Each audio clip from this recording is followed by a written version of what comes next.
Bonjour à tous, c'est le docteur Walid Mekedem et aujourd'hui on va parler du fameux attraper froid, mythe ou réalité. Mais avant ça, j'ai envie de vous partager ce petit dessin fait par une petite patiente aujourd'hui. Franchement, c'est super gentil, c'est hyper mignon. Je ne sais pas ce que vous en pensez, dites-moi. Mais moi, ce que je vais faire, c'est que je vais le mettre ici. En fond, ça va nous faire un petit décor plutôt sympa. Je ne sais pas si elle visionnera la vidéo, je ne pense pas. Mais en tout cas, vous pourrez voir son petit dessin. Allez, on revient à nos moutons et on revient à cette fameuse expression « attraper froid ».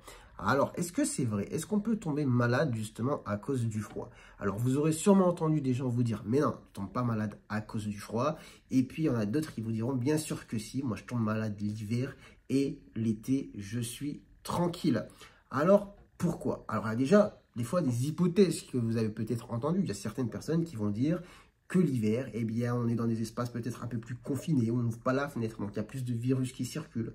D'autres vous diront que certains virus résistent plus longtemps dans l'air à une certaine température plus froide que justement pendant l'été.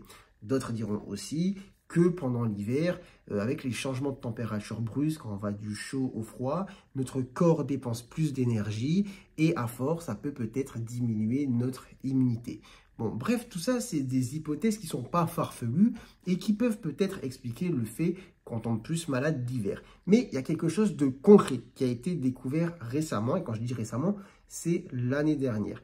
L'année dernière, dans une revue scientifique, laissez-moi dire le nom en anglais, The Journal of Allergy and Clinical Immunology. Désolé pour l'accent, c'est pas terrible, mais je peux vous dire vraiment qu'en consultation, quand il y a des Anglais, des Américains, je m'applique. Là, vraiment, fin de journée sur la vidéo, je ne me suis pas trop foulé, veuillez m'excuser.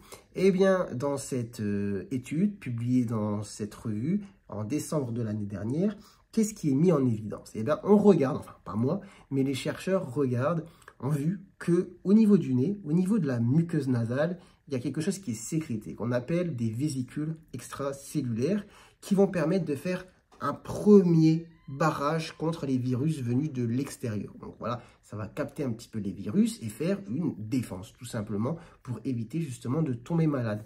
Mais ils se sont aperçus que quand on diminue la température, eh bien, elle ne fonctionne plus comme avant. En tout cas, elle diminue. Et si on diminue, par exemple, de 5 degrés, la température au niveau du nez, on perd quasiment la moitié de ces vésicules.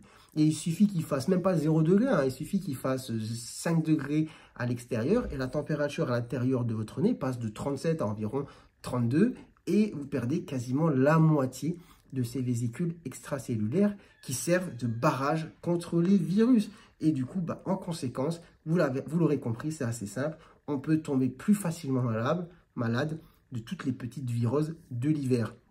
Alors évidemment, ce n'est pas incompatible avec les théories qui ont été dites juste avant, mais là, il y a vraiment quelque chose de mis en évidence. Donc, est-ce qu'on peut attraper froid? La réponse est du oui et non, c'est-à-dire vous ne tomberez pas malade s'il n'y a pas de virus dans l'air quand même. Vos défenses diminuent au niveau du nez, certes, mais si votre nez ne rencontre aucun virus, voilà, vous ne pourrez pas tomber malade juste à cause du froid. Si vous vous baladez en pleine banquise au pôle Nord et qu'il n'y a personne autour de vous, même si votre nez est gelé, bon, vous ne tomberez pas malade. Mais effectivement, dans la vie de tous les jours, quand vous allez dans les transports, au travail, etc., à l'extérieur, eh bien oui, à cause du froid, eh bien vous pouvez tomber malade plus facilement. Ça, voilà, c'est un fait. En plus de ça, comme je l'ai dit, vous pouvez rajouter toutes les hypothèses précédentes, le fait qu'on est dans des espaces plus confinés, que certains virus vivent plus longtemps dans l'air, que peut-être les changements brusques de température vous affaiblissent un peu, et puis à côté de ça, vous rajoutez peut-être la fatigue saisonnière, enfin plein de facteurs environnementaux qui font que peut-être notre immunité est un peu plus faible et qu'on tombe malade plus facilement.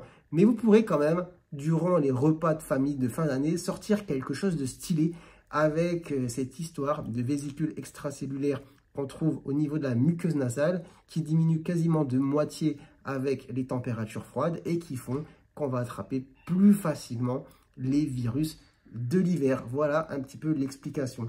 Donc, attraper froid, c'est à peu près vrai, quoi. C'est plus ou moins vrai. C'est vrai quand il y a du virus dans l'air. Quand il y a du virus dans l'air et qu'il fait froid, on peut tomber malade plus facilement.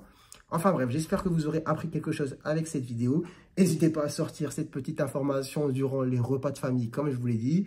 Et puis, surtout, n'hésitez pas à liker et à vous abonner à la chaîne pour plus de contenu. Et sur ce, écoutez, moi, je pense que je vais rentrer chez moi. J'ai fini la journée de consultation. Je suis un peu dégoûté aujourd'hui. Qu'est-ce qui m'est arrivé? J'ai perdu mon passe Navigo. La galère. Bon, c'est pas grave. Je vais gérer ça là en sortant. En tout cas, prenez soin de vous, prenez soin de votre santé. Et moi, je vous dis, je l'espère, à très bientôt pour de nouvelles vidéos. Allez, ciao, ciao.